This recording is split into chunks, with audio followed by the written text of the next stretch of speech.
Well, for the overall spending bill, $3.5 trillion.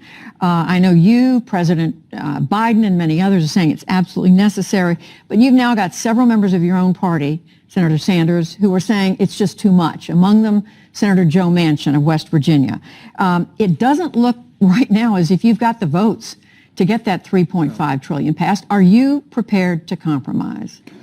Well, I have compromised, Judy. The truth of the matter is I brought forth a budget for $6 trillion, and we need every penny of that, by the way, if we are going to deal with the extraordinary crisis facing this planet in terms of climate change and have the United States lead the world in transforming our energy system. I compromised. I took that and by the way, that $6 trillion budget, I would say, had the support of at least 80% of the Democratic caucus in the Senate.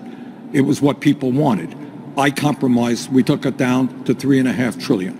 But what you're looking at right now is a budget and a set of proposals, whether it's expanding child care, expanding Medicare to cover dental, hearing aids, and eyeglasses, making sure that pre-K in America is free and universal, ending the absurdity that we are the only major country on earth not to guarantee paid family and medical leave, building the housing that we need. And by the way, when you do all these things, creating millions, many millions of good paying jobs, this is a popular idea. It is supported widely by working class Americans, whether you're Democrat, Republican, or independent.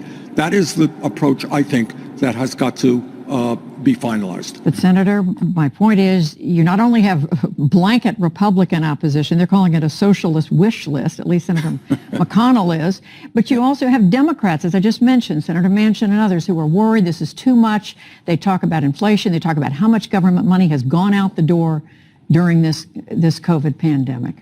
Well, look, we had a similar problem in terms of passing the American Rescue Plan, which, as you will recall, ended up being passed, I think, at 4 o'clock in the morning with the vice president casting the deciding vote. Do you think Senator Manchin will come around? Look, I think that at the end of the day, and by the way, everybody has a problem with this bill. I have problems with the bill. So we're working 24/7 trying to resolve everybody's problem. But if you're asking me, at the end of the day, do I think the Democratic caucus will turn its back on the needs of working families, turn its back on the unbelievable crisis we face in terms of climate change? No, I do not believe we'll turn our back. I think we will resolve it.